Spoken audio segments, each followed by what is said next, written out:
பங்குச்சந்தையில் முதலீடு செய்யணுமா? இந்தியாவின் டாப் இன்வெஸ்டிங் நிறுவனங்களில் ஒன்றான ஆலிஸ் ப்ளூவை அணுகுங்க. இந்த பொன்சி ஸ்கீமில் முதலீடு செய்து நிறைய பேர் பணத்தை இழந்திருக்காங்க. இதற்கு முதலீட்டாளர்கள் தான் காரணமே தவிர வேறு யாரையும் நம்ம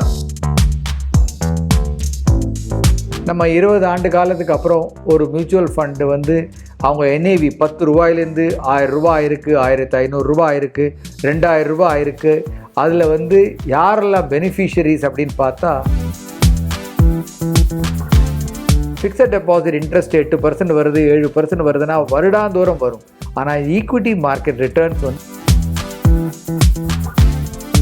சில மியூச்சுவல் ஃபண்ட் ஹவுசஸ் திடீர்னு அவங்க என்ன சொல்லுவாங்க, எங்களால் நடத்த முடியல, அதனால் வேறு யாருக்கோ கொடுக்க போகிறோம் அப்படிங்கிறாங்க. அப்படி கொடுத்தாலும் தவறு இல்லை. கொடுத்தாலும் உங்களுடைய பணமாவது அடுத்த மியூச்சுவல் ஃபண்ட் ஹவுஸுக்கு போகுமே தவிர. வணக்கம் நேயர்களே, இன்று நாம் பேச போகும் தலைப்பு மியூச்சுவல் ஃபண்டில் முதலீடு செய்வதில் ஆபத்து ஏதாவது உண்டா என்பதை பற்றி தான். 1995ஆம் ஆண்டு பலவிதமான ஸ்கீம்ஸ் இந்தியாவில் லான்ச் பண்ணாங்க. ப்ரைவேட் பரஸ்பர நிதி ஸ்கீம்ஸ் அப்படின்னு சொல்லி மியூச்சுவல் ஃபண்ட் ஸ்கீம்ஸ்னு வந்தது. பலரும் முதலீடு பண்ணினாங்க. அதுலேயும் சமீப காலமாக நம்ம பார்க்கும்பொழுது மியூச்சுவல் ஃபண்டுக்கு நல்ல வரவேற்பு இருந்து கொண்டு தான் இருக்கிறது. அதுவும் சிஸ்டமேட்டிக் இன்வெஸ்ட்மெண்ட் பிளான் அப்படின்னு சொல்லி மாதந்தோறும் ஒரு தொகையை முதலீடு செய்வது என்பது தான் SIP. அது இந்தியா முழுவதும் நல்ல வரவேற்பு இருப்பதன் காரணம் முதலீடு பிற்காலத்தில் உதவும் என்கிறது தான்.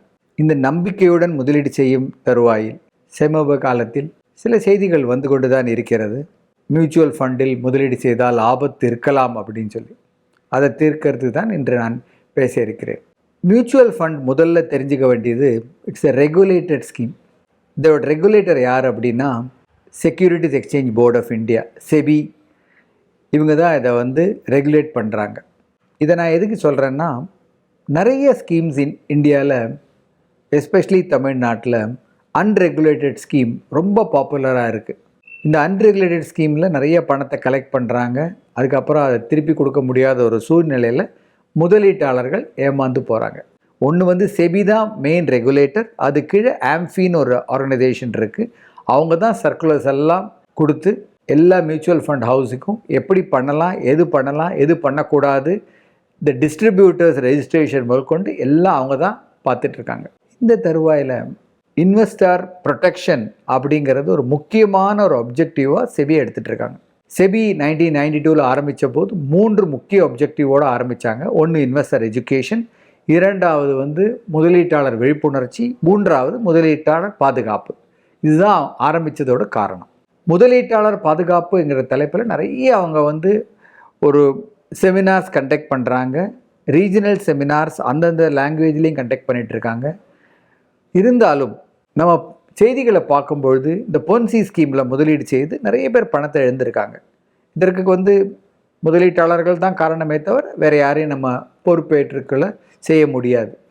இப்போ நான் முதலீடு செய்ய போகிறேன் மியூச்சுவல் ஃபண்டில் அப்படின்னா, நான் எய்தர் ஒரு அட்வைசரை போய் பார்க்க போகிறேன், இல்லை எனக்கே நல்ல விஷயங்கள் தெரிஞ்சால் டைரெக்டாக போக போகிறேன். ஏதாவது ஒன்று நம்ம பண்ண போகிறோம். முதலீடு செய்த பிறகு ஒரு வருஷம் ஆச்சு, 2 வருஷம் ஆச்சு அப்படின்னா அந்த தொகை ஜாஸ்தியாச்சா இல்லையாங்கிறது நமக்கு ஆட்டோமேட்டிக்காக நம்மளுடைய ஸ்டேட்மெண்ட்டை பார்த்தாலே தெரிய வந்துடும். இந்த சூழ்நிலையில் முதலீட்டாளர்களுக்கு எவ்வாறு ஆபத்து ஏற்படும் அப்படிங்கிறது தான் நம்மளுடைய கேள்வி. மார்க்கெட் சரிவு ஏற்பட்டால் இதுக்கு யாரும் உத்தரவாதம் கொடுக்க முடியாது. மார்க்கெட் ரிஸ்க் அப்படின்னா மார்க்கெட் சரிவு ஏற்படலாம், மார்க்கெட் மேலே போகலாம், உலக சந்தையில் ப்ராப்ளம் வந்ததுன்னா ஏதாவது சரிவுகள் ஏற்படலாம். இதெல்லாம் மியூச்சுவல் ஃபண்ட் ஈக்விட்டி ஸ்கீம்ஸுக்கும் கொஞ்சம் ஆபத்து விளைவிக்கத்தான் செய்யும். இருந்தாலும் இன்று நாம் பார்க்கும்பொழுது 1995 நான் சொன்ன மாதிரி 1 or 2 ஸ்கீம்ஸ் லான்ச் பண்ணாங்களே, அந்த ஸ்கீம்லெல்லாம் ஒருவர் முதலீடு செய்து இன்று வரைக்கும் அவர் அந்த முதலீடு அப்படியே தக்க வச்சுருந்தாருன்னா 1 லட்ச ரூபாங்கிறது ஈவன் 1 கோடி 2 கோடி கூட ஆயிருக்கிற சான்சஸ் இருக்குது. ஆனால் நம் முதலீட்டாளர்கள் என்ன பண்ணுறாங்க அப்படின்னா, எவ்வளோ நம்ம முதலீட்டாளர் கல்வி கூட்டத்தில், விழிப்புணர்ச்சி கூட்டத்தில் இந்த மாதிரி முதலீடுகள் தொலைநோக்கு பார்வையோடு பார்க்கணும், ரொம்ப பொறுமையாக இருக்கணும். நீண்ட காலத்துக்கு அப்புறம் தான் இதில் உங்களுக்கு முதலீடானது நல்ல விளைவுகளை கொடுக்கும் அப்படின்னு சொன்னாலும் அவங்க வந்து டெய்லி பேசிஸில் இந்த என்ஏவி மூவ்மெண்ட் இருக்கா, ஒரு வருஷத்துக்கு அப்புறம் இந்த ஸ்கீம் அவ்வளோ சரியில்லையே, இதை வேறு ஏதாவது ஸ்கீமுக்கு மாற்றலாமா, இல்லை புது என்எஃப்ஓ வந்து அதில் போடலாமா அப்படிங்கிற கேள்விகள் வந்துட்டே தான் இருக்குது. ஒருத்தர் ஒரு மாதிரி அதை பார்க்குறாங்க. இதோட விளைவு என்னென்னா, நம்ம 20 ஆண்டு காலத்துக்கு அப்புறம் ஒரு மியூச்சுவல் ஃபண்டு வந்து அவங்க என்ஏவி 10 ரூபாயிலேருந்து 1000 ரூபா ஆயிருக்கு, 1500 ரூபா ஆயிருக்கு, 2000 ரூபா ஆயிருக்கு. அதில் வந்து யாரெல்லாம் பெனிஃபிஷரிஸ் அப்படின்னு பார்த்தா ஒரு 5 பேர் 10 பேர் தான் இருக்காங்க. மற்றவங்களெல்லாம் நடுவில் எடுத்துடுறாங்க. இது ட்ரெயின் பிரயாணம் மாதிரி தான். சென்னை டு பாம்பேன்னு டிக்கெட்டை வாங்கிட்டு ட்ரெயின் நிற்கிற இடத்துலலாம் இறங்க ஆரம்பித்தோன்னா நம்ம அது வந்து கடைசி டெஸ்டினேஷனில் போய் சேர முடியாது. நம்ம டிக்கெட் வாங்கினது பாம்பே அப்படின்னா அது பாம்பே வரைக்கும் நம்ம போகணும். அந்த ட்ரெயினை பாம்பே போகிறதுன்னு தெரிஞ்சிருச்சுன்னா நடுவில் இறங்க வேண்டிய அவசியம் கிடையாது. நிறைய ட்ராவலர்ஸ் வருவாங்க, ஏறுவாங்க, இறங்குவாங்க. அது அவங்கவுங்களுடைய விருப்பம். அதை நம்ம வந்து ஒன்றும் கவலைப்படாமல் நம்மளுடைய நோக்கம் என்னங்கிறத தெரிஞ்சுட்டு நம்ம அதில் பிரயாணத்தை தொடர்ந்தோமே ஆனால் நமக்கு நல்ல ரிட்டர்ன்ஸ் வரத்துக்கு வாய்ப்பு இருக்குது. அதே மாதிரி தான் இந்த வேறு ஏதோ ஒரு ஸ்கீம்லேயும் நான் படித்த போது ஒரு 20 ஆண்டு காலம் நாங்கள் வந்து ஒரு ஸ்கீமில் நல்லபடியாக பண்ணியிருந்தோம். நான் வந்து ஒரு விழாவாக கொண்டாட போகிறோம், முதலீட்டாளர்களை வரவழைக்க போகிறோம் அப்படின்னு பார்த்தா ஆயிரக்கணக்கில் இருந்த முதலீட்டாளர்கள் இந்த ஸ்கீமில் 20 வருஷத்தில் இருந்தவங்க 20 பேர் தான். அப்படின்னா முதலீட்டாளர்களுக்கு பொறுமை இல்லவே இல்லை, நீண்ட கால தொலைவு நோக்கோடு பார்ப்பதும் இல்லை. அவங்களுக்கு ஏதோ ஒரு காரணத்தினால பணத்தை எடுத்துடுறாங்க. இதனால் வந்த விளைவு தான் அவங்களுடைய பாதிப்பே தவிர மற்றபடி இதுக்கு ஒன்றும் ஆபத்தே கிடையாதுன்னு தான் நான் சொல்லுவேன். ஆனால் சில பேர் கேட்பாங்க, இது வந்து a short schema sir, guaranteed schema sir அப்படிங்கிற கொஸ்டின் வருது. அதுக்கு தான் செபி சொல்கிறது, இதை வந்து கேரண்டி ஸ்கீமோ இல்லை அஷோர்ட் ஸ்கீமோ அப்படின்னு சொல்லி விற்கக்கூடாது. அதே மாதிரி நீங்கள் வந்து இப்போ 1000 ரூபா மாதம் போட்டிங்கன்னா 20 வருஷத்துக்கு அப்புறம் ஒரு தொகை வரலாம்னு சொல்லலாமே தவிர அது வந்து கட்டாயமாக வரும் அப்படின்னு சொல்லக்கூடாதுன்னே சொல்லிட்டாங்க. இப்போது ஏன்னா நிறைய அட்வர்டைஸ்மெண்ட்ஸ் ஜாஸ்தி வந்துட்டுருக்கு. இப்போது எஸ்ஐபியில் நீங்கள் முதலீடு பண்ணும்பொழுது 20 வருஷத்துக்கு அப்புறம் இவ்வளோ தொகை கிடைக்கும் அப்படின்னு சொல்கிறாங்க. அது வந்து அந்த மாதிரி ஒரு எஸ்டிமேட் ப்ரொவிஷனல் ஃபிகரை தவிர இது வந்து கட்டாயம் கிடைக்குங்கிறது சொல்லக்கூடாதுன்னே சொல்லிட்டாங்க. இப்போ ரீசெண்டாக ஒரு வாரத்துக்கு முன்னால் வந்து ஒரு சர்க்குலரில் பார்த்தோமே ஆனால் அவங்க என்ன சொல்கிறாங்கன்னா, நீங்கள் வந்து ஒரு கேரண்டீட் ஸ்கீம் மாதிரி இதை விற்பனை செய்யக்கூடாது அப்படிங்கிறாங்க. அதே மாதிரி நிறைய ஸ்கீம்ஸில் வந்து ஒரு ஸ்கீம்லேருந்து மாற்றி நீங்களே வந்து மாற்றுறதை தவிர சில டிஸ்ட்ரிபியூட்டர்ஸும் இந்த மாதிரி ரெக்கமெண்ட் பண்ணுறதும் தவிர்ப்பது நல்லதுங்கிறதே அவங்க சொல்லிகிட்டு இருக்காங்க. அதனால் நம்ம வந்து பார்க்க வேண்டியது 3 தான். முதலீட்டாளர்கள் முதலீடு செய்யணும். வெதர் அது வந்து மாதந்தோறும் பண்ணுறதா இருந்தால் சிஸ்டமேட்டிக் இன்வெஸ்ட்மெண்ட் பிளானில் போடணும். இல்லை நான் வந்து லம்சமாக போட போகிறேன் அப்படின்னு சொன்னாக்கா நம்ம எப்போ வேணால் போட்டுக்கலாம். அது பணம் இருக்கிற சமயத்தில் நீங்கள் பணத்தை போடுறதுல தவறே கிடையாது.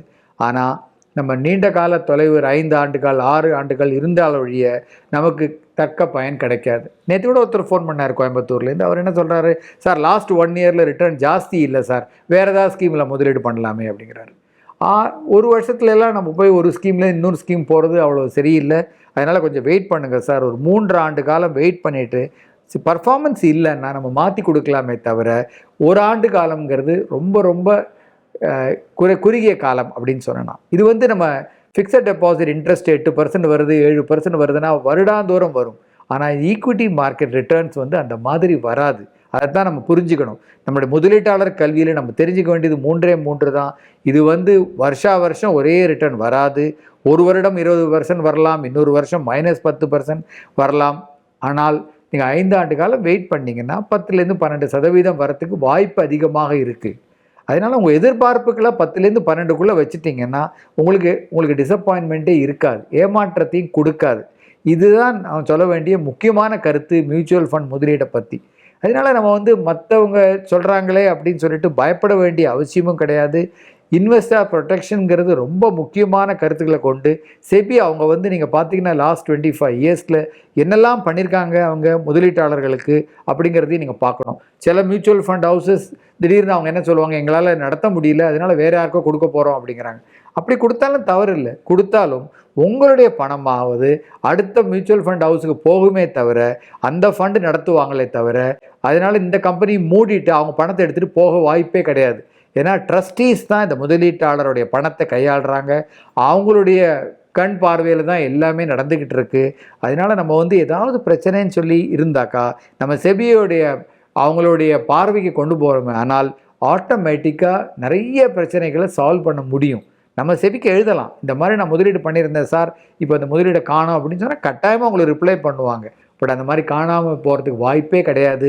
அதனால் நம்ம வந்து பயப்பட வேண்டிய அவசியமும் கிடையாது. இதனால தான் பிரித்து வச்சுருக்காங்க மியூச்சுவல் ஃபண்ட் ஹவுஸ்லேயுமே. அதுக்காக நம்ம வந்து ஃபண்ட் மேனேஜ்மெண்ட்டுங்கிற செப்பரேட்டாக இருக்குது. அதே மாதிரி முதலீடு பண்ணுற பணம் எல்லாம் செப்பரேட்டாக ட்ரஸ்டியோடு கண்காணிப்பில் இருக்குங்கிறதும் நம்ம ரொம்ப நன்றாக தெரிஞ்சு வச்சுருக்கணும். இதெல்லாம் நம்ம தெரிஞ்சிருப்போம். ஆனால் நம்மளுடைய முதலீடானது பன்மடங்கு பெறுவதற்கு வாய்ப்பு அதிகமாக இருக்குது.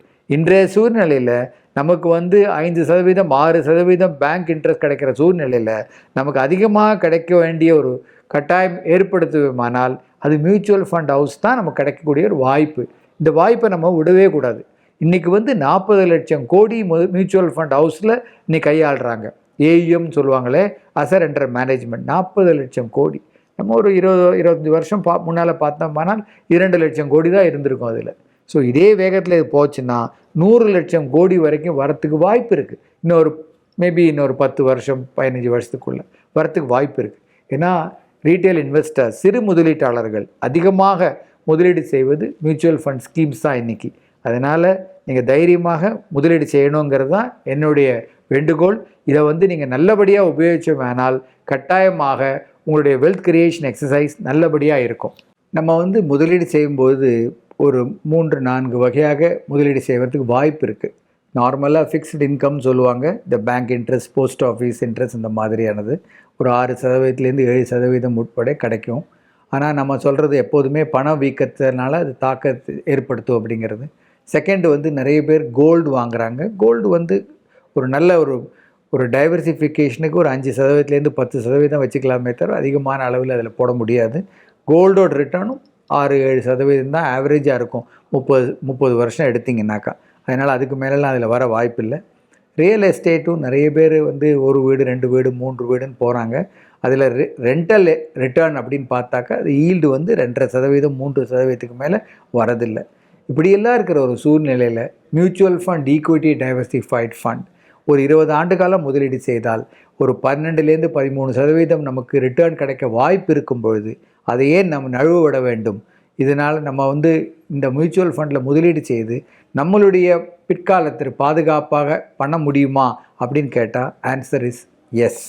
நன்றி, வணக்கம். உங்க பணத்தை பங்குச்சந்தையில் முதலீடு செய்ய ஆசையா? இந்தியாவின் டாப் இன்வெஸ்டிங் நிறுவனங்களில் ஒன்றான ஆலிஸ் ப்ளூவை அணுகுங்க. இலவசமாக டிமெட் அக்கவுண்ட் ஓபன் பண்ணலாம். டிஸ்கிரிப்ஷன் லிங்க் பார்க்கவும்.